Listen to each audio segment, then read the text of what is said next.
Shalom! Você está no podcast Exegese e Exposição. Exegese on demand para você. Aqui é o Davidson Bignon. Eu sou mestre em Ciências da Religião, professor de Exegese Bíblica no seminário, pastor congregacional e também publisher editorial.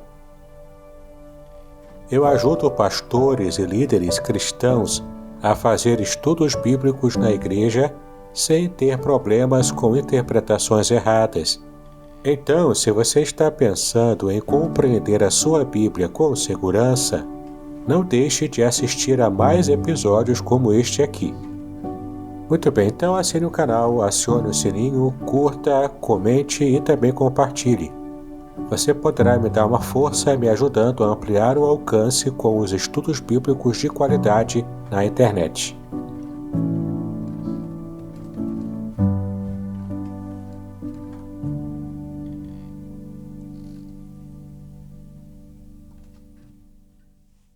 Paz e graça, queridos irmãos, aqui é o pastor Fernando Gali, estamos começando mais um programa do Gali hoje, e o nosso convidado especial já está aqui, o reverendo Davidson Bignon. Antes, porém, nós vamos começar com louvor aqui. Vamos lá, pessoal. Vamos louvar a Deus? Vamos adorar a Deus.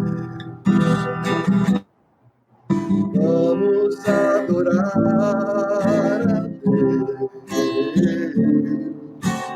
Vamos invocar seu nome. Vamos adorar.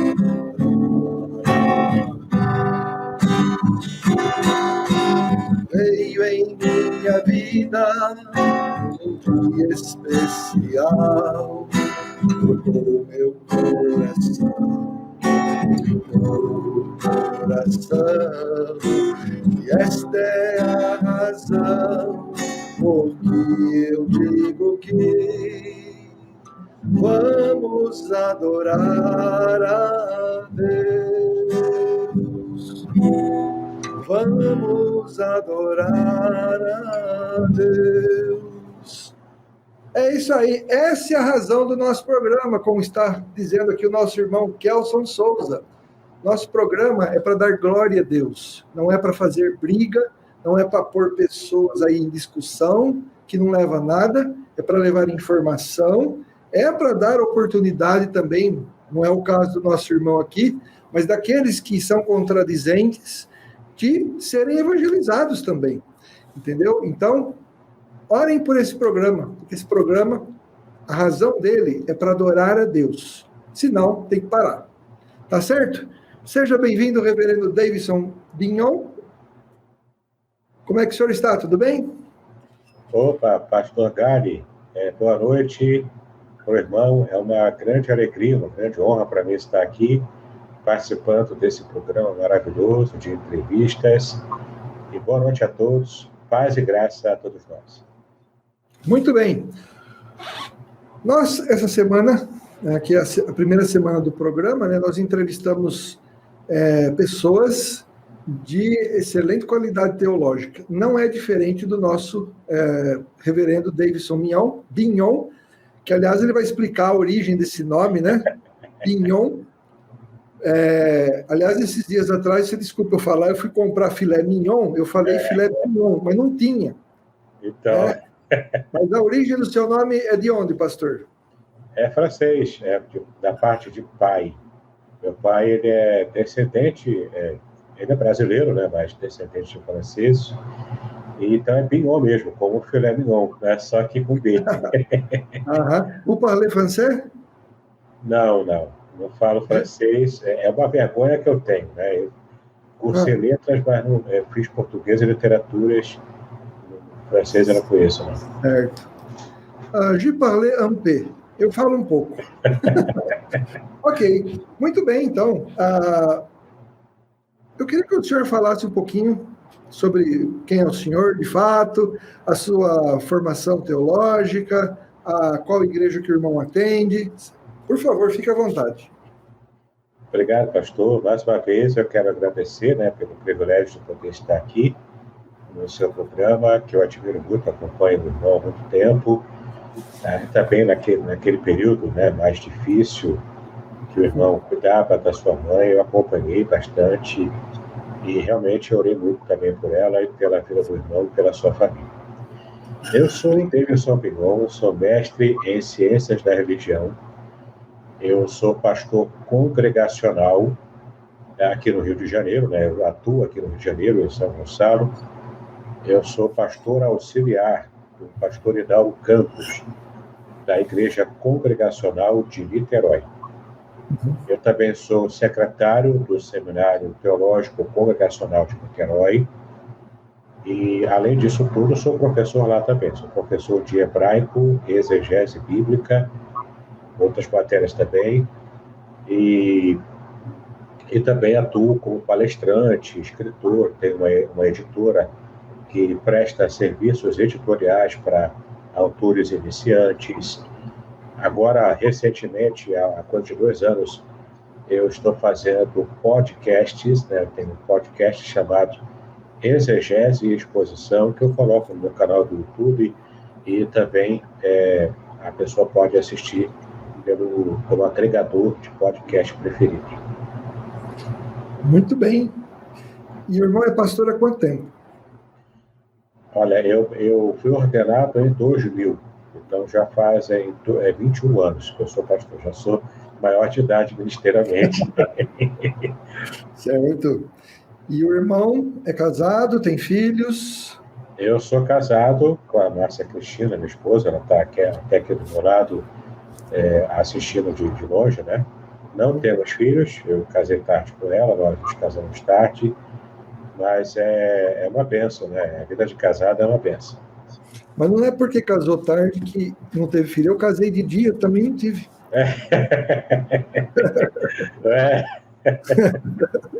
Tá certo. Tá certo, né? A gente tem que brincar um pouco, porque a situação do país está tão difícil, a gente está vendo tanta morte. A gente tem que orar pelo nosso Brasil. Nós precisamos orar pela situação política do Brasil, que está uma coisa de louco, né?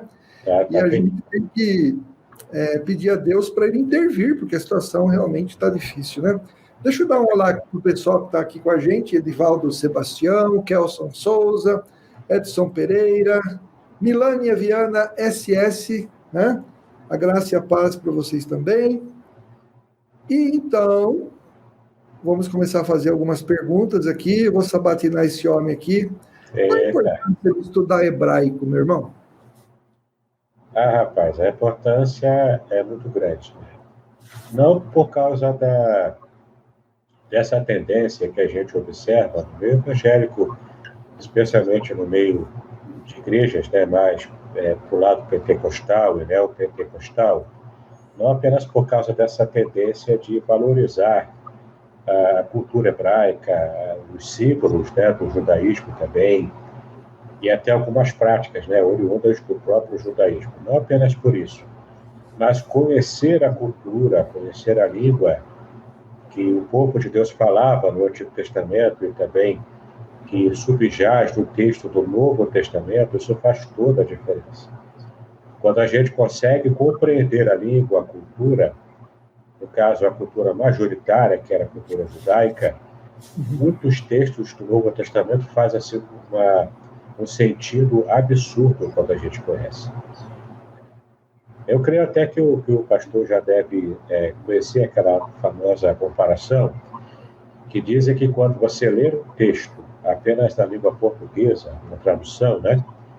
É como você tentar enxergar uma foto em preto e branco com baixa resolução. Sim, sim. E quando você consegue ler o texto original, seja o hebraico, aramaico ou grego, você consegue enxergar uma foto colorida em altíssima resolução, né? Você sabe que eu tive um bom professor de hebraico, né? Eu sei ler, assim, para fazer pesquisas, tal, não sirvo para ser seu aluno de hebraico, com certeza. Mas, visto que nosso programa também tem um viés apologético, eu queria que o irmão comentasse assim: é possível, naquele texto que fala em Gênesis 1:2, traduzir o Espírito Santo de Deus, ou o Espírito Santo movia-se o Espírito de Deus movia-se sobre as águas por a força ativa de Deus. Essa tradução ela é possível? Na exegese, a gente pensa da seguinte maneira, né? Às vezes, até uma tradução do ponto de vista gramatical, ou do ponto de vista até do contexto ali, né? É até possível. Sim. Mas não é porque é possível que ela é a mais adequada, não é? Uhum. Então, por exemplo, a palavra em hebraico para espírito é ruach, né?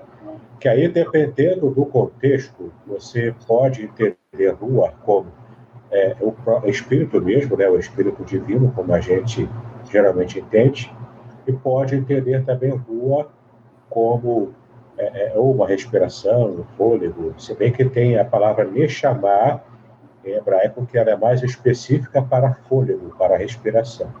Uhum. Mas ainda assim, o contexto pode permitir com que haja essa interpolação de sentido, né? Mas aí o que eu quero dizer é que, conforme a sua pergunta, não é a tradução mais adequada traduzir ruach naquele contexto como força ativa. Está fora de cogitação. Por quê? Porque o próprio texto já demonstra a atividade do Espírito de Deus, né? Que é Ruach Adonai, ou Ruach Elohim, né? Como aparece no texto. Então, é muito complicado você querer forçar uma tradução que, na verdade, acaba sendo uma interpretação e você está levando ao texto algo que o texto não te traz. Por exemplo, para quem estuda exegese, eu costumo ensinar isso para os meus alunos, que há uma diferença enorme entre se fazer propriamente uma exegese, que é você retirar do texto o que o texto traz, e você faz essa extração textual, né, para compreender o que o texto quer dizer, que essa é a função do exegeta. E o oposto disso, que é completamente errado pela função do exegeta, que é fazer uma exegese, que é você levar ao texto e incutir no texto algo que o texto não traz. Geralmente, ações que são mais tendenciosas, elas se ocupam em fazer a exegese. Aí quem não tem essa percepção, quem não tem esse conhecimento, acaba engolindo o gato por lebre, né? E acaba realmente entendendo errado e fazendo uma interpretação equivocada. Eu fiz essa pergunta porque, assim, na faculdade de teologia, a gente aprende os sentidos da palavra ruach, né? Os sentidos possíveis, né? E algumas pessoas acham que porque um dicionário de hebraico-português ele apresenta todos os sentidos possíveis, né? Conforme o irmão bem mostrou, né? Pode significar fôlego, vento, espírito, e assim por diante, né? Então, a pessoa pega e fala assim, bom, então, em Gênesis 1:2, eu vou escolher esse sentido aqui e põe no texto. Como se, na verdade, para você fazer uma tradução textual, você dependesse só de gramática.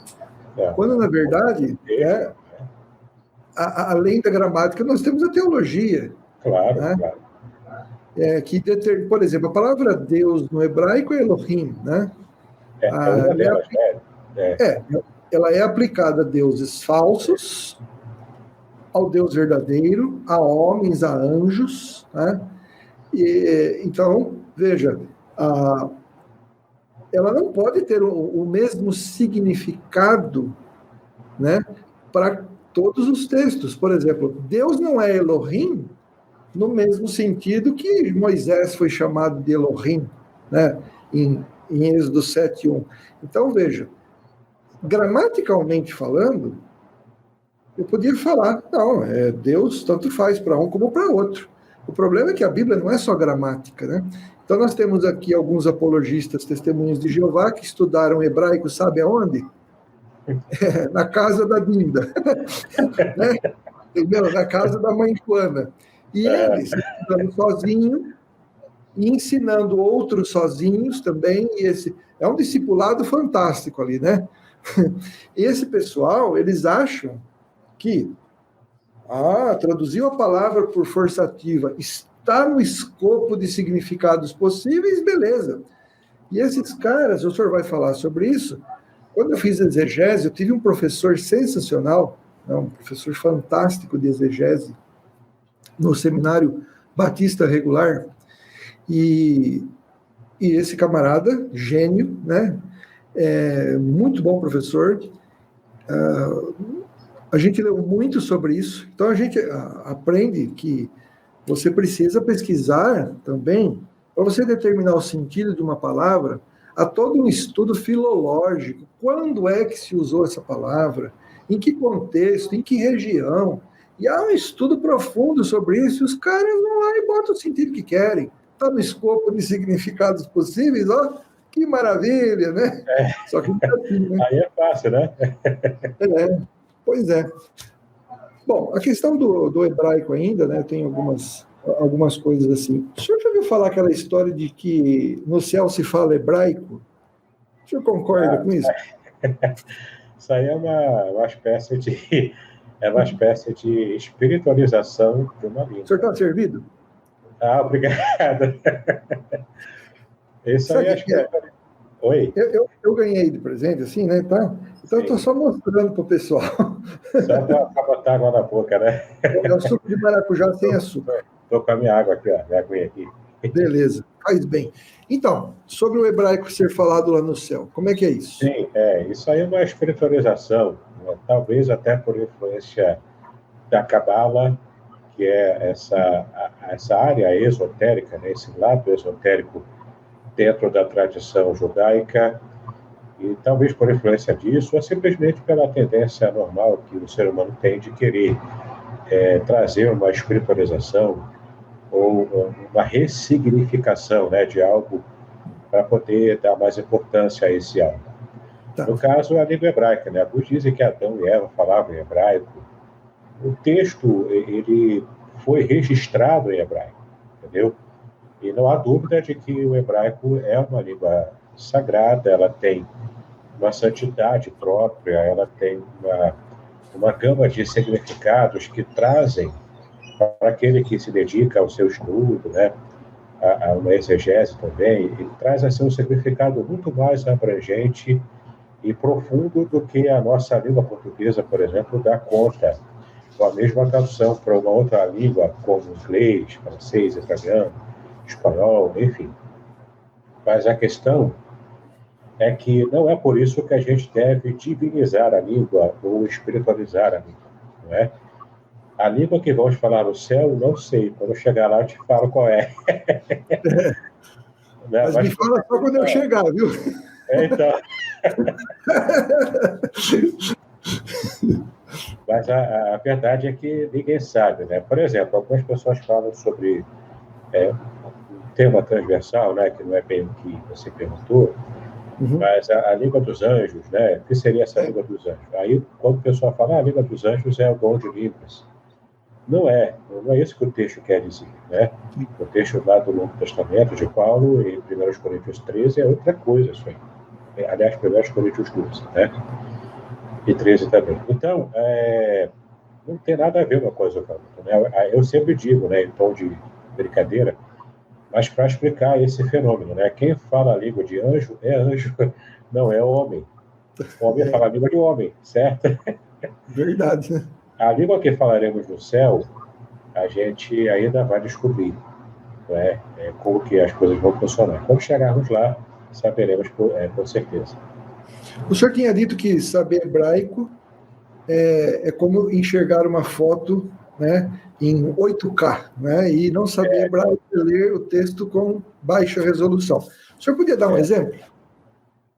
Sim, com certeza. Por exemplo, lá em Gênesis capítulo 2, né, quando Deus chama Abrão, ainda era Abrão, né, em hebraico Avram, e então ele chama Abrão para sair da terra que já não era Ur dos Caldeus, né? Ele já tinha saído com Terá, o seu pai, eles saíram de Ur dos Caldeus, Terá, que toma essa iniciativa da peregrinação inicialmente, e vão parar em Harã, talvez uma parada temporária para depois continuar seguindo viagem. Mas o fato é que já em Harã, quando Terá ali morre, Deus chega para Abraão no meio de um contexto, né, de idolatria, como era a família de Terá e o próprio ambiente, né, que Abraão estava acostumado. Então Deus chega para Abraão e fala: olha, sai da tua terra, da tua parentela e vai para uma terra que eu te mostrarei depois da morte de Terá. Agora é interessante que no texto de Gênesis capítulo 12, a expressão que aparece lá na língua hebraica é a expressão ler lechá, ou seja, sai-te por ti mesmo. Sai dessa terra por você mesmo, ou seja, vai fazer bem para você sair desse lugar onde você está. Por quê? Porque quando eu te mando sair, você vai peregrinar para uma terra que eu ainda vou te mostrar. Então, olha o desafio que Abraão teve, não é? O desafio de atender a uma voz que possivelmente ele nunca ouviu, de um Deus que ele nunca ouviu falar. Ele ia começar a descoberta de quem era Deus ali, um universo de vários deuses que ele estava acostumado. Além disso tudo, ele teria que abandonar a sua família, juntamente com a sua cultura, a sua tradição, e ser o novo patriarca, porque Terá já havia morrido. Ele agora tinha a responsabilidade de ser o patriarca do clã. Entende? Então, tudo isso envolvendo uma série de incógnitas quanto ao futuro. Então, Abraão teve que ter uma dose de fé além do normal. Então, por isso que Deus fala para ele, olha, ler lechá, ou seja, sai por si mesmo, sai porque isso vai fazer bem para você, não é? E, de fato, quando Abraão conseguiu ouvir a voz de Deus e obedecer, e começou, então, a sua peregrinação rumo à direção que Deus estava dando, ali muda completamente a vida de Abraão, e mais tarde ele passa a ser chamado, inclusive, de Avraham. E Avraham tem um detalhe ali, não é? Que não é bem uma percepção assim, muito clara para muitas pessoas, mas há um detalhe linguístico, além do próprio significado do nome, de Avram para Avraham. Tem um detalhe interessantíssimo ali, que também acontece quando muda de Sarai para Sara. Né? É a mesma letra do nome divino, que é a letra Re do hebraico. Ela é acrescentada ao nome de Abraão e ao nome de Sara. Com essa mudança, né, além do significado do nome, e aquilo que Deus estava fazendo com eles, Deus estava também, era como se ele estivesse selando o pacto, o acordo, a aliança. Ah, que legal. Acrescentando a mesma letra que pertence ao nome Yahweh, ou Yahvé, né? O nome do tetragrama sagrado. Ele estaria acrescentando essa letra Re ao nome de Abraão e de Sara. É detalhe que você só pega no hebraico. Eu ia te fazer mais uma pergunta, a questão do hebraico, daqui a pouco eu vou falar sobre o seu trabalho literário, né? Seus cursos. Mas eu não sei se o irmão tem ciência disso. Eu ouvi uma vez que quando a esposa de Jó fala no hebraico, né, amaldiçoa teu Deus e morre, ela na verdade está falando abençoa teu Deus e morre. Isso procede? Sim, perfeitamente. Uma abençoa Deus? Fala. Oi? Mas por que abençoa é traduzido por amaldiçoa? É simples, é bem simples também, porque o texto hebraico, ele foi escrito, né, nós cremos, por exemplo, que a Torá, né, o Pentateuco, foi todo escrito por Moisés, apenas a parte final é que possivelmente Josué completou quando falou da morte de Moisés. Mas essa parte de Jó não foi Moisés provavelmente que escreveu, ninguém sabe quem escreveu Jó. Mas o fato é que talvez o livro mais antigo de todo o Antigo Testamento, de toda a Tanakh, né? E é um livro que se passa no seu ambiente, ele se passa no período patriarcal. O fato é que, mesmo que ele tenha sido o mais antigo a ser escrito e produzido, para depois entrar no cânon da Bíblia, né? A gente percebe que houve ali o dedo de alguns escribas que fizeram algumas revisões textuais. E havia uma prática, né, um temor de Deus muito grande, de nunca associar o nome de Deus, Yahweh, o tetragrama sagrado, Sim. nunca associar a Deus com palavras como amaldiçoar, porque havia esse temor de Deus. Então, por causa disso, criou-se o que na língua hebraica se chama de Ketiv Keri. Ketiv é como está escrito, e querer é como deve ser lido, especialmente nas ocasiões públicas, né, de leitura da Torá ou da própria Bíblia como todo. Então, por exemplo, é o caso de Yahweh, que você é obrigado a ler nas sinagogas, que é pela lei do Ketiv Querer, né? Você lê no texto o tetragrama, mas você pronuncia Adonai, ou pronuncia Hashem, que é o nome em hebraico, né? Significa o nome, que é para substituir Deus e não falar o tetragrama. Então, era mais ou menos isso, né? Os escribas, então, começaram a fazer essa pequena modificação em respeito ao nome de Deus. Então, foi uma alteração escribal. E, por causa disso, nas nossas Bíblias já veio como de fato está no Códice Leningrado, né? Que é o códice onde foi baseado todas as edições editadas da Bíblia hebraica. Agora, um detalhe importante. Eu já quero fechar para não ficar falando muito sobre esse mesmo tema, né? Para não tomar muito seu tempo. Imagina. Mas um detalhe importante é que a Septuaginta, que ela foi produzida, a Septuaginta é um texto em grego, a tradução em grego, do texto hebraico, que nós, na verdade, não temos, né? Provavelmente de uma produção hebraica manuscrita bem bastante anterior, porque ela foi produzida no 2º século antes de Cristo. Já o texto hebraico que nós temos, da Bíblia Hebraica Estudicatência, ele é oriundo de um códice leningradense que data do século XII depois de Cristo, já na Idade Média. Então, o que eu quero dizer com isso é o seguinte: a Septuaginta, por ser anterior, inclusive na época de Jesus já tinha acesso à Septuaginta, o texto de Jó, capítulo 2, versículo 9, que é da pergunta que você fez, ele é maior, ele é praticamente o dobro do conteúdo que está nas nossas Bíblias. E esse conteúdo a mais que está na Septuaginta, ele fala, inclusive, na perspectiva da esposa de Jó, por que ela tomou aquela atitude. E lendo esse texto da Septuaginta, você percebe o que ela estava sentindo e por que ela fez a proposta, que foi uma proposta infeliz, é claro, ela emprestou a boca ao próprio Satanás para estar verbalizando para Jó aquilo que foi a proposta do diabo lá nas regiões celestiais, né? Então, é interessante quando você consegue fazer essa comparação, você tem uma riqueza muito grande no conteúdo do seu estudo. Eu não sabia disso. Eu só tinha ouvido falar, mas não sabia por quê. Eu acho que eu já sei, viu? Vamos fazer umas aulas, viu? Falando sobre o seu ministério literário, o irmão parece que escreveu vários livros. Conta aí como é que é a tua produção literária. Ela é voltada para que áreas da teologia? Fica à vontade. Sim, o meu chamado aconteceu quando eu tinha 15 anos de idade, faz tempo já, né? Então, eu estava ainda estudando, na época, o 2º grau, hoje ensino médio, mas eu já sabia, né, que eu seria pastor. E eu sempre gostei muito de ler, de escrever, então eu tive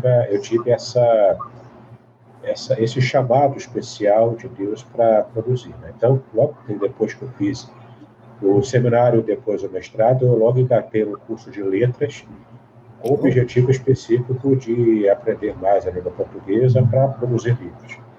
Então, o que acontece? Eu sempre quis produzir livros. O meu primeiro livro foi um livro voltando para a Bíblia, já esgotado há alguns anos, que eu consegui publicar com o apoio cultural da editora Vida.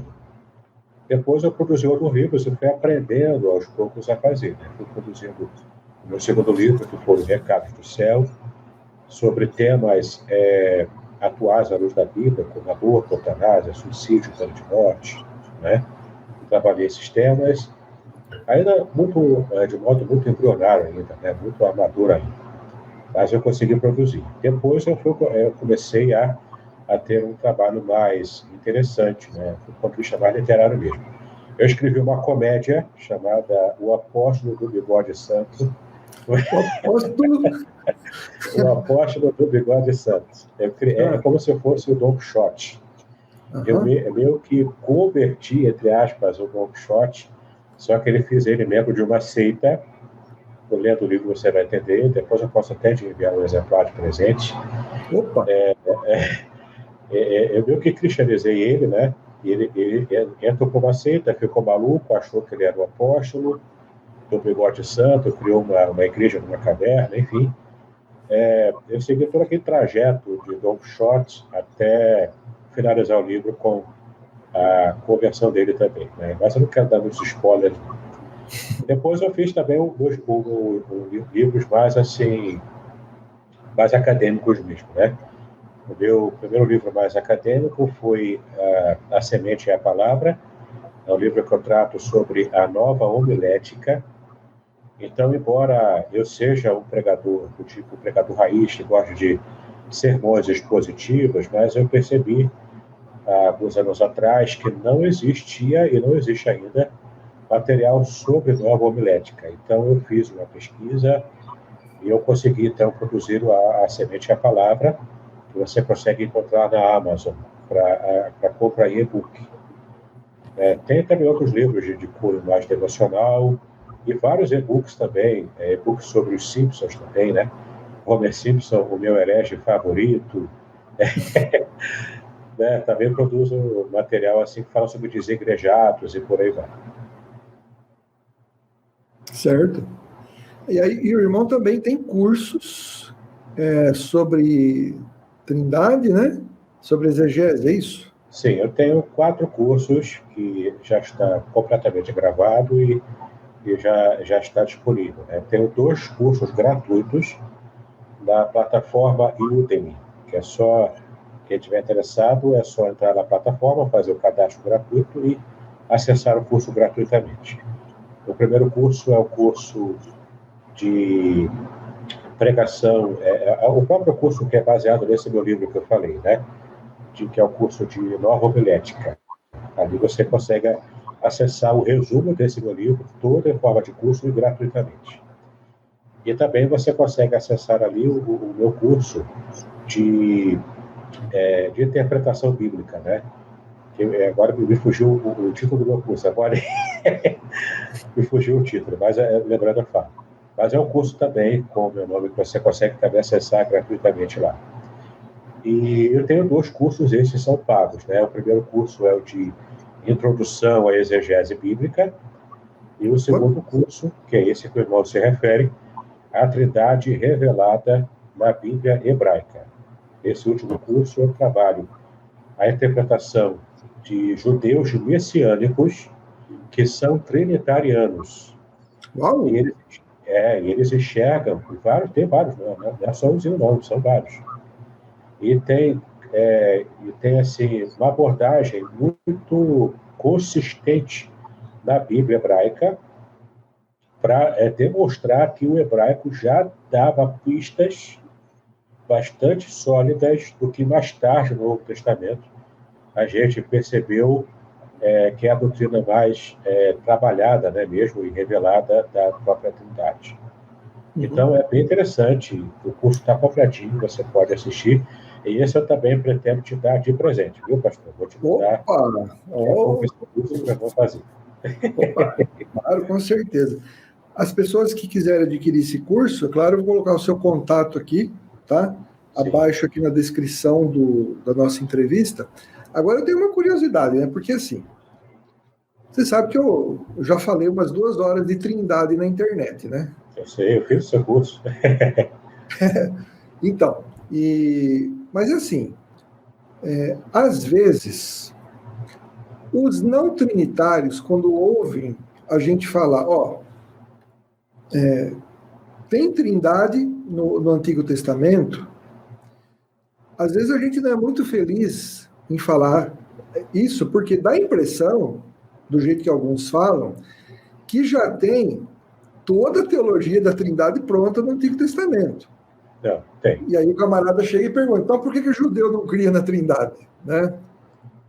Agora, por outro lado, tem aquele pessoal que fala assim, não existe nada de Trindade no Antigo Testamento, que também é o outro extremo exagerado. Exato. Então eu queria, por exemplo, o irmão, não sei se o irmão pode, né? Mas se puder, nos dá um exemplo de uma pista que Deus deixou sobre Trindade no Antigo Testamento. Depois eu vou perguntar se aqui eu acredito também seja. Dá uma pista. Vamos lá. Sim, há várias, na verdade. A primeira e a mais básica é o próprio nome Elohim, e que na gramática da língua hebraica, em geral, tradicionalmente as pessoas interpretam como esse plural sendo plural majestático. Uhum. No curso esse curso da Trindade revelada na Bíblia hebraica, eu explico ali, usando bem o material escrito por um judeu messiânico chamado Yoel Natan. Ele disponibiliza, inclusive, o seu livro em inglês gratuitamente no site dele. Você consegue baixar, tudo legal, e é gratuito. Você pode fazer a busca na internet como Yoel Natan, tá? Então, o Yoel Natan, ele levanta uma hipótese que faz muito sentido. De fato, essa designação do plural majestático, ele foi levantado por um gramático, um dos primeiros gramáticos, se não o primeiro, da língua hebraica, chamado Gesenius. Né? Ele escreveu, para você ter uma ideia, escreveu a gramática em latim. Né? Tal era a antiguidade e o pioneirismo de Gesenius. E ali ele coloca essa teoria e explicação desse plural na língua hebraica como sendo plural majestático. Em latim é pluralis majestatis, né? Uhum. Então, o que acontece? Essa interpretação dele acabou sendo assimilada pelo próprio povo judeu para poder compreender o porquê de existir esses plurais. Já que o referente do texto hebraico é uma pessoa só, mas aparece no plural. Só que o Yoel Natan, ele levanta uma questão interessante. Porque essa visão do plural majestático só veio surgir na época vitoriana. E o texto hebraico ele é muito mais antigo do que a época vitoriana. Então, não se tinha essa percepção do plural majestático na época que o texto essencialmente foi escrito. Então, qual é a hipótese que ele levantou? Que isso foi um erro de anacronismo, para poder explicar algo que não se tinha uma percepção muito clara na época de Gesenius.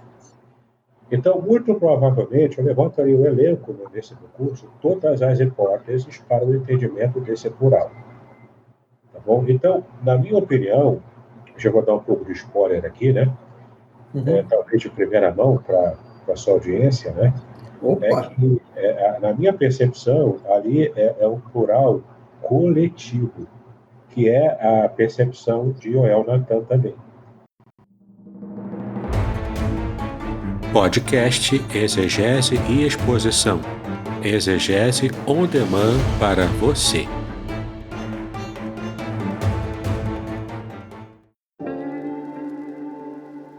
Shalom! Aqui é o Davidson Pignon. Eu ajudo pastores e líderes cristãos a fazer estudos bíblicos na igreja sem ter problemas com interpretações bíblicas erradas.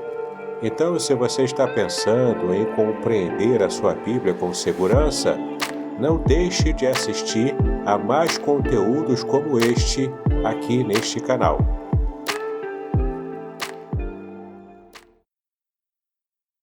É o plural coletivo, ou seja, é como nós falamos, né? A minha família, mas a minha família, embora seja um coletivo, é uma unidade coletiva, mas ali você tem várias pessoas, no mínimo eu e minha esposa, e se tiver filho, no caso, a minha sogra mora comigo, então ela também está enquadrada nesse coletivo de família. embora eu use pronomes no singular, ali é aquela ideia do coletivo, não é? Então, é mais ou menos isso. Isso aí você percebe claramente na língua hebraica. E outro texto também que há controvérsias na interpretação, e aí também que o judeu messiânico se agarra também, é o próprio Shema Israel, é o próprio Deuteronômio, capítulo 6, versículo 4. Que ali não aparece Yahid. Yahid é como uma unidade absoluta. Não é Yahid que aparece no texto. A palavra que aparece é Errad. Errad, que dependendo do contexto, ele se encaixa melhor ali no contexto como único. Porque ali há uma situação de comparação do Deus de Israel, Elohim, Yahweh, que está sendo comparado com os deuses falsos das outras nações. E no próprio texto, ali no próprio contexto, Deus fala, né, que não é para compará-lo a esses deuses das outras nações. Então é muito interessante como você vê que a palavra Errad, do ponto de vista semântico, ela se encaixa bem, mas não é aquela questão de, eu posso, então eu vou usar. Não, o contexto determina que a ideia não é de que Deus é como uma unidade absoluta, mas que ele transparece essa percepção dessa unidade mais para essa ideia da coletividade. E quem, de fato, bateu o martelo, né, para poder mostrar que Errad, na verdade, deve ser lido e interpretado como Yahid, foi um judeu da Idade Média que teve contato com uma filosofia e trouxe, na verdade, os pensamentos aristotélicos para a cultura judaica. Foi um judeu chamado Moshe Maimon, ou como nós conhecemos em português, Maimônides. Ele é que bateu o martelo e falou, não, você deve ler o texto da Shema Israel, né? Você deve ler o texto que está escrito errado e você vai entender Yahid, porque ele quis forçar ali a interpretação contra, inclusive, a própria interpretação cristã da Trindade. O Maimônides, ele criou essa percepção de Errad, trocando para Yahid na percepção, para combater o pensamento trinitário da sua época. Então, foi uma situação de reação, e não propriamente um entendimento natural ou orgânico. É interessante quando a gente estuda essas coisas. Sim, é empolgante, né? Deixa eu falar um oi aqui para o Samuel, do Hebraico Pro. O Paulo Rogério Guida também está aqui com a gente. O Davi Monteiro, pastor Davidson, um grande abraço de seu aluno. Né? Amém. Se você não é inscrito no nosso canal, por favor, se inscreva, certo? Inscreva-se, vale muito a pena. E dá o joinha, ative as notificações para você ser notificado das aulas, né? Bom, a questão, vou fazer um comentário aqui. Eu não sei, se eu estiver errado, exegeticamente, ou de acordo com a percepção que o irmão tem das Escrituras, quando Deus, Pai, fala, ele fala palavra. Essa palavra é Jesus. E para sair palavra, tem que ter fôlego. E o fôlego seria o Espírito Santo. Não é uma analogia interessante? Ou seja, o Pai fala, claro, né? O Filho é retratado pela palavra do Pai, palavra de Deus, e o Espírito e o fato do Filho ser chamado de palavra não quer dizer que ele seja impessoal, uma palavra, né? E o Espírito Santo seria o fôlego, ou seja, Deus comunica a nós a sua palavra pelo Espírito Santo. Essa analogia tem algum sentido? Para a visão da igreja hoje? Ela tem um pouco de sentido, né? Embora eu, particularmente, quando falo de Trindade, eu tenho muito cuidado com as analogias, né? De ovo, que é casca, clara e gema, assim. 3 é 1, tá vendo? Então, eu tenho cuidado, porque ao mesmo tempo que pode ilustrar, ao mesmo tempo pode confundir, né? E por ser, talvez, muito simples, algumas pessoas entendem e confundem, né? Simplicidade na analogia com uma coisa simplória. Então, eu procuro evitar usar muitas analogias assim. Mas, na minha percepção, a não ser que eu não esteja captando plenamente as implicações, né, dessa analogia que o irmão falou, mas, na minha percepção, dá para você usar sim. Não, porque, veja bem, a Bíblia fala que Deus, o Pai, fala, a Bíblia chama Jesus de a palavra, Davar, Davar, e a Bíblia também diz, envia teu Espírito, e são criados, Deus comunica a sua palavra através do seu Espírito, então eu acho que teologicamente é sustentável, né? Mas é uma opinião, né? Isso aí. E é uma síntese, né? A analogia é uma síntese. Agora, falando um pouquinho de exegese, deixa eu só falar uma coisa aqui para os nossos telespectadores, né? Telespectadores, né? Porque tem gente que fala errado, né? É difícil falar essa palavra, né? Eu falava telex, e não é telex, é teles, né? Telespectadores. Bom, mas enfim, a questão o pastor e reverendo, né, Davidson Bignon, ele tem um curso de exegese, né, e ele falou agora há pouco a diferença entre fazer exegese e exegese, né? Então, exegese é extrair do texto que o autor sagrado quis dizer, e exegese é eu colocar no texto aquilo que eu quero. Então, é mais ou menos assim, né? Você está lendo lá o Apocalipse, fala da fera com 7 cabeças e 10 chifres, né? Então, eu vou fazer uma exegese do texto que envolve pesquisa, o significado desses símbolos naquela época. Será que a Bíblia usa alguns versículos que me clareiam o entendimento? Eu não posso chegar no texto e falar assim, não, essa besta aqui é a minha sogra, sabe? Sabe? Entendeu? Então, isso aqui é um negócio muito sério. Eu não posso chegar e falar assim, não, as duas testemunhas é o Cafu e o Neymar, sabe? Entendeu? Eu não posso só falar, colocar o que eu quero no texto, né? Agora, a exegese, né? Qual é a relação da exegese com a hermenêutica? Eu queria que o irmão explicasse isso, porque a hermenêutica também é uma das ciências que interpretam a Bíblia. Como é que se pode trabalhar com as duas juntas?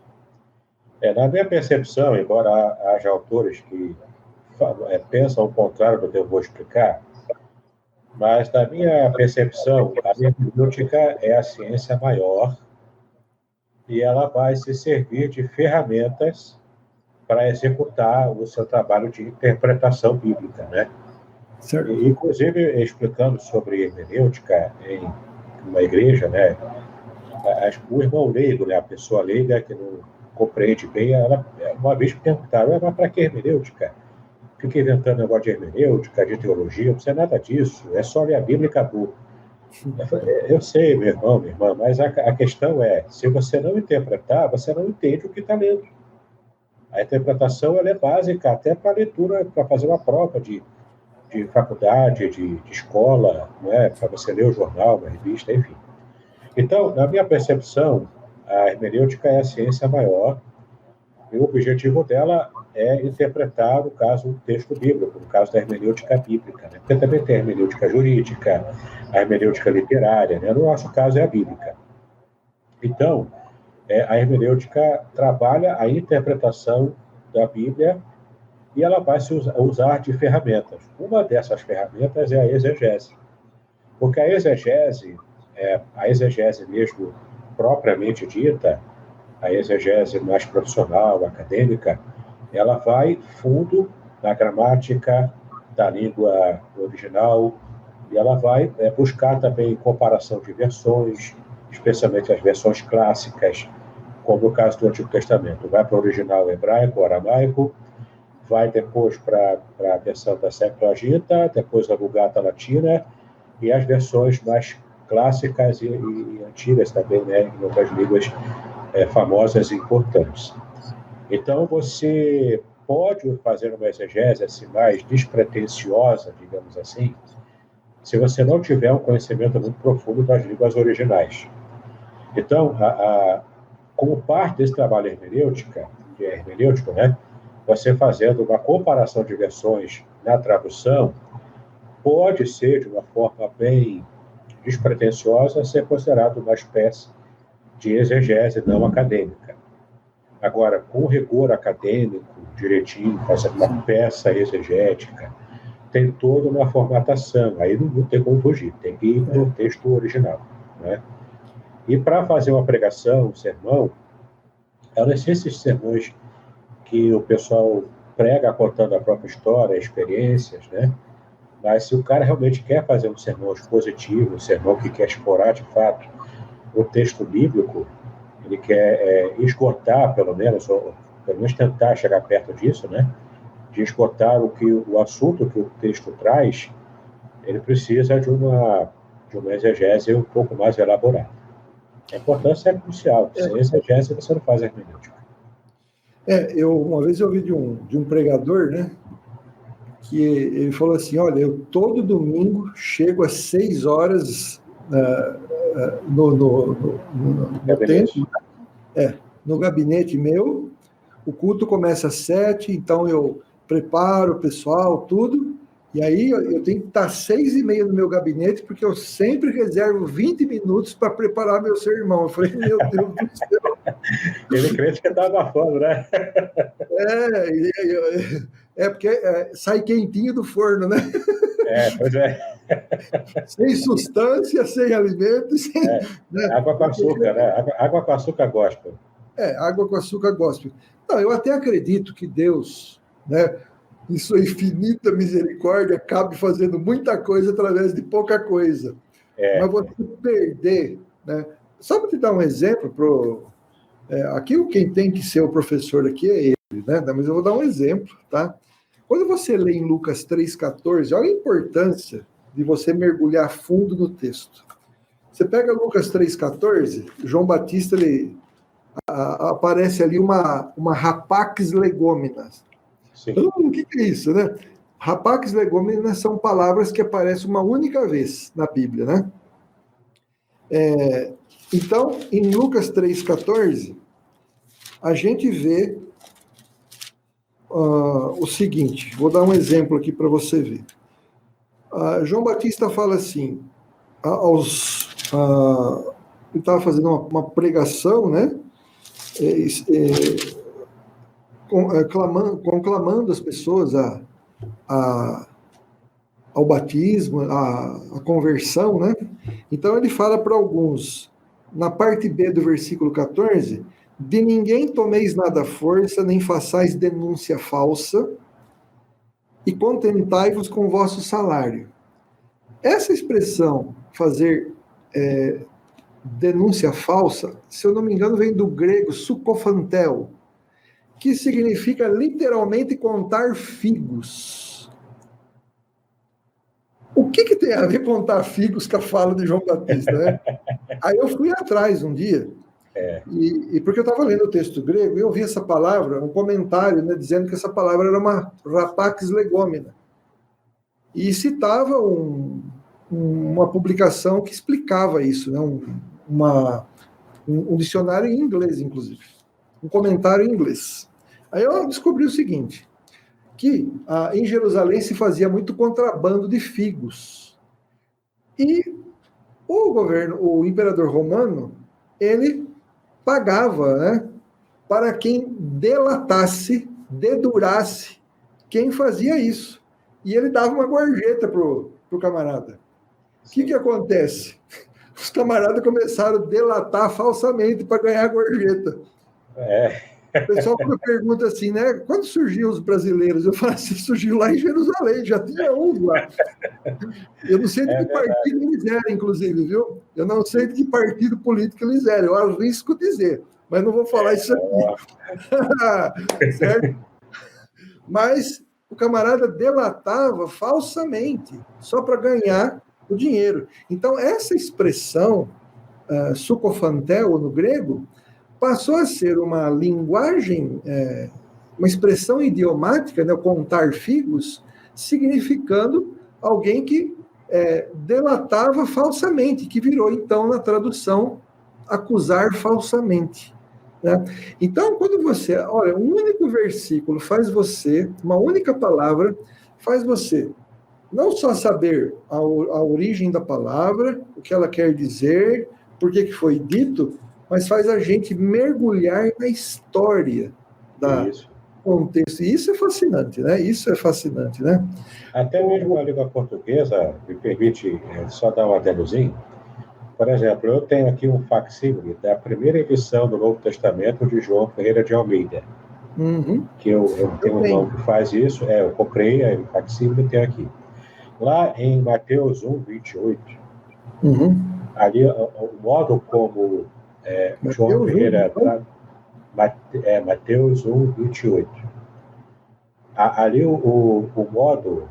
É 28 ou 18? Agora não me recordo. Mas... Vai até o 25, acho. Então é 18, eu falei errado. Então, em Mateus 1, 18, lá na primeira edição do Novo Testamento, João Ferreira de Almeida diz o seguinte, e o nascimento de Jesus foi assim. Estando Maria, sua mãe, aí ele usa o verbo prenha do Espírito Santo. Ele usou prenha, mas por quê? No século XVII, comportava isso. Hoje, se eu digo que minha mulher está prenha de mim, é divórcio, no mínimo, entendeu? Mas na época de João Ferreira de Almeida, era tranquilo falar que Maria, a mãe do Senhor, estava prenha, e do Espírito Santo ainda, entendeu? Então, na própria língua portuguesa, você percebe essa questão de evolução linguística, né? E não apenas nessa transposição de uma língua antiga, como o hebraico, como o grego, para a língua portuguesa mais que nós falamos modernamente. Deixa eu dar um alô aqui para a Merzilda Brandt. Boa noite a todos do canal. Ela diz, de Colina de Laranjeiras, Serra, Espírito Santo. Deus te abençoe, minha irmã querida. Minha mais nova aluna do curso de apologética. O R. Carvalho, como é importante, ele diz, né, aprender a arte da exegese e hermenêutica. Ensina a interpretar o texto bíblico de forma correta e evitar a livre interpretação. Antes, o Kelson Souza pergunta assim para o irmão, rapidinho, qual é a tradução bíblica mais fiel ao original? Qual que o irmão recomenda? O pastor Gale com certeza sabe que não existe uma tradução 100% fiel. Se você quer ler o texto com 100% de fidelidade, tem que aprender a ler grego, hebraico e aramaico, né? Mas tem versões que são assim, bastante interessantes e bastante fiéis naquilo que ela consegue se propor, né? Porque uma tradução boa, ela não é feita por uma única pessoa, né? Embora na época do João Ferreira de Almeida era ele sozinho.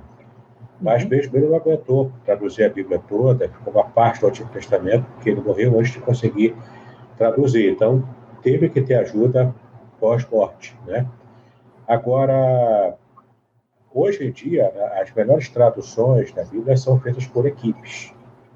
Então, você tem uma equipe de especialistas, de linguistas, tanto nas línguas originais quanto na própria língua, que é a receptora da tradução, que é a língua portuguesa, no caso. Então, a partir dessa equipe, há uma discussão ali na equipe, e então se define o texto que vai ser publicado. Vai depender de muitas coisas, vai depender se a tradução é de equivalência dinâmica ou de equivalência formal, ou algo entre essas duas formas de tradução, tá? A equivalência dinâmica é uma tradução mais aberta, que pega o sentido e tem um pouco mais de liberdade, como o próprio nome diz, um pouco mais de dinamismo, para poder fazer uma tradução, pegando a ideia principal e colocando ali. A tradução de equivalência formal, ela, como o próprio nome diz, ela é preto no branco. Se é verbo, traduz como verbo. Se é substantivo, traduz como substantivo.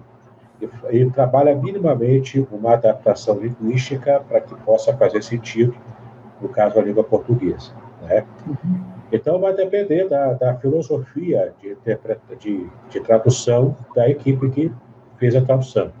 Eu gosto muito da revista Corrigida, a revista Almeida, né, Corrigida Fiel, também gosto muito, uso bastante. Gosto da atualizada. A nova atualizada, então, está muito boa. NVI também é fantástica.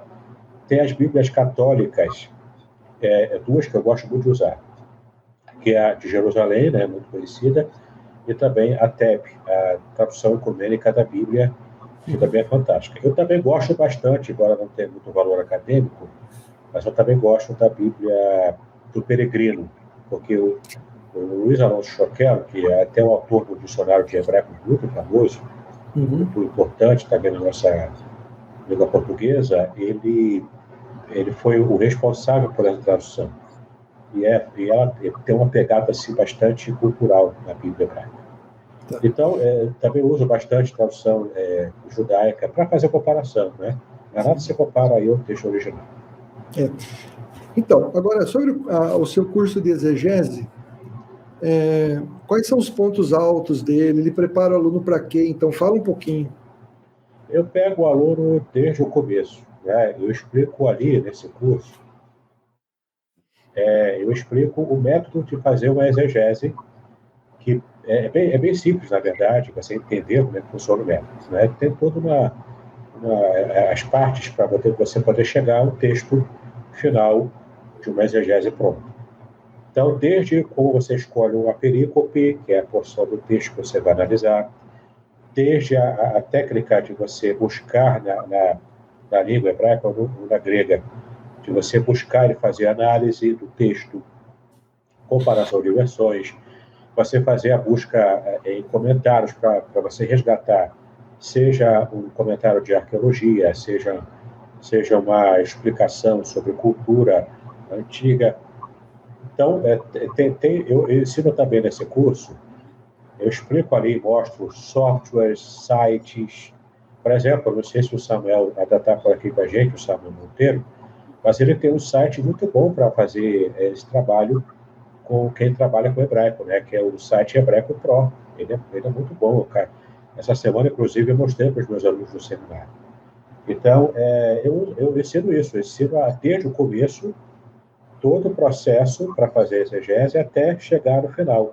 Seja uma exegese acadêmica, que tem um cunho mais acadêmico, mais profissional, seja uma exegese própria para o sermão, uma exegese própria para você escrever um comentário numa revista escola dominical, ou então para dar aula também, enfim. Tem várias aplicações, vai depender do seu objetivo. Esse curso, então, eu ensino desse jeito. Certinho. Muito bem. Então, você que está aí acompanhando a gente, a Jane Lemos também está aqui, ela é aluna também, sua, né? E que bom, né, a gente poder hoje, através da internet, né, poder fazer essas lives e trazer, e levar conhecimento, né, e trazer para mim também, trazer para mim e levar para os outros. Porque... A gente aprende um com o outro, eu aprendo muito com as suas aulas também. Mas agora está a minha vez, né, de aprender com as suas. Né? Agora é assim, falando dessa questão de exegese,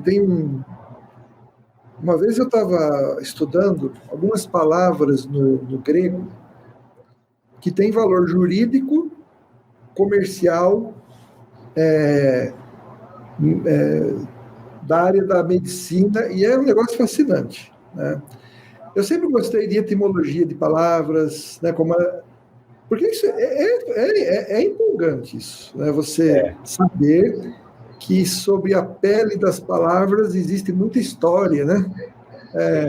Como que as palavras chegam até nós. Então, você tem, por exemplo, né, o Paráclitos, que significa advogado, então é um termo jurídico. Você tem, no texto de Gálatas 6:1, que fala sobre reajustar vós que tendes qualificações espirituais, quando vê alguém em pecado, tentar aconselhar, reajustar essa pessoa. E na língua grega é um termo da medicina, que significa colocar um osso no lugar. Eita. Quando você vê uma pessoa em pecado, né, o trabalho de você ajudar essa pessoa, tá?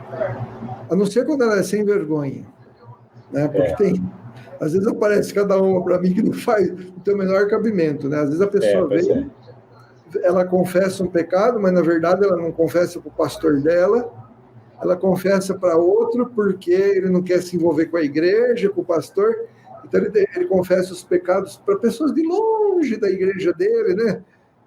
Tem todas aquelas características de quem não está arrependido, coisa nenhuma. Mas a pessoa que está arrependida, ou que precisa ser levada ao arrependimento, né? Você ajudar essa pessoa é como colocar... Você imagina naquela época o que é uma pessoa com um braço quebrado e você colocar o osso no lugar. Né? Quer dizer, você tem que fazer com todo cuidado para não ferir mais a pessoa, né? E na verdade, então quando a gente se aprofunda, né, uma das ferramentas da exegese é pesquisar palavras, né, no original, e isso incrementa muito a tua pregação. Então você faz ilustrações baseada no que você descobre, é uma coisa fantástica mesmo, né? E eu tenho certeza que no seu curso de apologética, pela tua experiência, né, o irmão já nos ensinou tanta coisa hoje, né?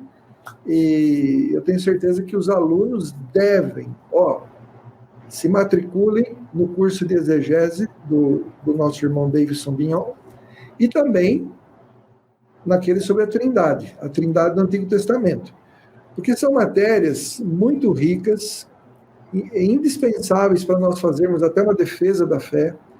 O cristão que lê a Bíblia, claro, Deus ele vai, se ele não pode, não tem condição de estudar a teologia e essas matérias que nos ajudam a interpretar as Escrituras de forma melhor, ou seja, fazer a nossa parte, né? Porque tem gente, irmão, que fala assim, não, mas não é o Espírito Santo que nos ajuda a interpretar. Calma, meu. A Bíblia fala de buscarmos a sabedoria de Deus como tesouros escondidos. Se você for buscar, desenterrar um tesouro, você tem que fazer muita coisa, você tem que fazer a sua parte, né? Então, o Espírito Santo quer ver isso em nós. Não é esperar as coisas caírem do céu, não é? Claro, ele vai te ajudar a se lembrar de versículos que você já aprendeu, mas você também tem que fazer a sua parte. E se você pode fazer, é uma forma de demonstrar, na minha opinião, gratidão a Deus por essa inesgotável fonte de sabedoria que é a Bíblia, que quanto mais você estuda, mais você aprende. Sem querer me delongar muito, uma vez eu perguntei logo que eu entrei na faculdade teológica, né, eu tomei uma resposta boa do meu professor. Eu falei assim pro meu professor, quantos anos o senhor estudou teologia? Ele olhou para mim e falou assim, meu querido, se você veio no seminário achando que você vai estudar só 4 anos, você está enganado. Você vai ser teólogo por toda a eternidade. A vida toda. Eu falei, tá certo. Bom, eu vou fazer agora o nosso quadro para quem você tiraria o chapéu. Com certeza. O Paulo Rogério Guida fala assim, sou aluno dos 2 pastores, um apologético e o outro Trindade na Bíblia Hebraica, muito bom. Imagina. Muito obrigado, tá, Paulo Rogério? O Paulo Rogério Guida é uma bênção também, um aluno que já me acompanha há muito tempo, né? E que bom que que você tem professores em comum. Você tiraria o chapéu o Samuel Monteiro do Hebraico Pro? Mas com certeza. O Samuel é um grande amigo. Eu acho que ele está por aqui, né? Ele é um grande amigo. Eu tinha feito, já estava preparado para falar isso. O Samuel é um grande amigo. Ele conhece hebraico assim, bem mais do que eu, naturalmente. Para você ter uma ideia, o Samuel fala hebraico fluentemente. Inclusive, recentemente, alguém no canal dele fez um desafio dele fazer um vídeo inteiro falando só em hebraico. Não é que o cara conseguiu, rapaz. Ele fez um vídeo de uns 20 minutos ou um pouco mais, falando em hebraico fluente, e ele próprio fez a tradução e legenda embaixo. Ficou fantástico. Eu fiquei muito impressionado nesse dia, né? Então, Samuel, eu quero, inclusive, te chamar para você participar de uma das minhas aulas de hebraico com a minha turma lá, tá bom? E ó, uma outra sugestão também. Chama o Samuel para cá. Ele vai. Não, ele vai dar entrevista segunda-feira. Ah, que bom. É imperdível a entrevista com ele. Ele já esteve em casa. Ah, sim. Nós fizemos uma live que ele veio em casa me visitar o ano retrasado, né? Sim. Gente boa. Ele só não demonstrou assim para mim, não sei por que sabia tanto de hebraico, né? Para não ficar dando spoiler para mim. Certo. Bom, e a segunda pessoa que o irmão, quero saber se o irmão tiraria o chapéu, é surpresa, e eu pego pessoas e ponho elas numa sinuca de bico. O senhor tiraria o chapéu para o presidente Lula? O ex-presidente Lula? O ex-presidente. Embora eu esteja de camisa vermelha, para ele eu não tiro o chapéu, não. Para o presidente Lula, para o ex-presidente Lula, diante de todo o histórico de vida dele, né, pelo menos o histórico mais recente, porque na reeleição dele eu votei nele. Eu nunca quis votar nele antes, mas como no primeiro mandato dele ele foi bem, eu achei que devia votar. Né? Me arrependi amargamente. E apesar de... Eu não gosto de falar de política, né? Mas para encurtar aqui a conversa, eu não tiraria o chapéu para ele, por várias razões. Muito bem. E agora, o último assim é tranquilo, tá? Eu acho que assim, eu pego as pessoas de surpresa assim para ver como elas saem, tá? Isso. Você tiraria o chapéu para o Roberto Carlos, cantor? Ah, o Roberto Carlos, o cantor? Porque tem o Roberto Carlos do futebol, né? Não, é o cantor que eu quero saber. É, o cantor. Assim, depende do em que sentido, né? Música? Na música mesmo. Sim, tira o chapéu. Ele não é o rei do romantismo à toa, né? Embora não seja muito meu estilo, mas a gente tem que reconhecer o mérito de quem é bom no que faz, né? Como cantor, sim, o Roberto Carlos, ele recebeu essa fama merecidamente, né? Ele, de fato, é o rei do romantismo. Agora, né, em outras áreas, aí já a conversa pode ser um pouquinho diferente. É o cantor Roberto Carlos. É, o cantor. Certo. Tá bom. Então, aqueles que forem dar entrevista já sabem, é tudo surpresa, certo? E não tem como escapar, tá? Aliás, tá Jale, se me permitir, eu sou casado, a minha esposa, ela é sobrinha do falecido cantor Gessé. Climas e ventos e velas. Isso aí. Que vai. Ela é sobrinha dele, casei. Depois que eu conheci ela, antes de casar, eu fui ver que ela é parente, coisa e tal, né? Olha como eu fiquei feliz na época, né? Porque eu já gostava dele naqueles musicais de música, naqueles festivais de música, né, da década de 80. E olha, eu fiquei assim, extasiado em saber disso. A voz dele era sensacional, sinceramente. Sensacional. E era natural, ele nunca fez curso de nada, era tudo natural. Exatamente. Eu fiz essa pergunta do cantor Roberto Carlos porque tem uma rádio que me convidou para debater um tema. Ainda não está a data agendada, se é correto um cristão cantar, ouvir música não evangélica, né? E eu já acho que não tem problema nenhum, né? Mas também acho que tem problema nenhum, a gente tem que ser seletivo, claro, né? Não pôr funk, né? Um funk desses, né? Que não tem nada a ver com, né? Quer dizer, eu até acho que você, apesar que não faz meu gênero, mas tem gente que gosta e tem funk que fala da Bíblia, né? Então, isso aí nós já vamos fazer um debate uma hora. Mas tá bom. Irmão Davidson, foi muito bom, tá? A Lívia tá falando, acho que não é correto, né? Então, tá certo, né? A gente respeita, viu, Lívia? Mas a gente faz um tema sobre isso. Se você quiser participar, você participa, viu? Tá, a gente pode combinar sim, é um prazer. Isso. Mas tá bom, então, foi muito bom ter o irmão aqui com a gente, né?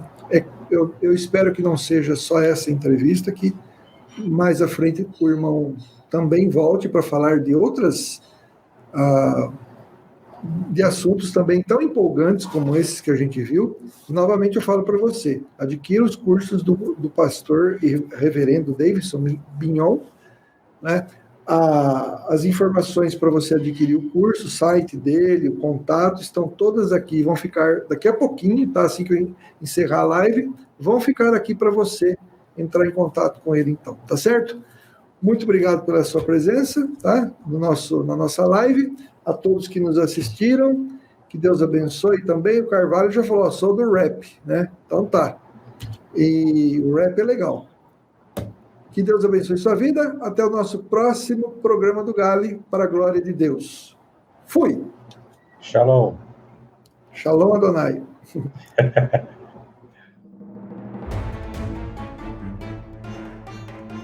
Muito bem, agora eu gostaria de ver a sua participação. Entre em contato comigo, compartilhe a sua experiência comigo e quem sabe até se você enviar em formato de áudio, eu possa aproveitar a sua experiência para apresentar no próximo episódio do podcast Exegese e Exposição. Eu sou Davidson Bignon e eu ajudo pastores e líderes cristãos a fazer estudos bíblicos da igreja, sem terem problemas com interpretações erradas. Se você então está pensando em compreender a sua Bíblia com segurança, não deixe de assistir a mais episódios como este aqui. Então, assine o canal, acione o sininho, curta, comente e também compartilhe. Ajude-me a ampliar o alcance com estudos bíblicos de qualidade na internet. Que Deus abençoe os seus estudos, paz e bênçãos sobre a sua vida.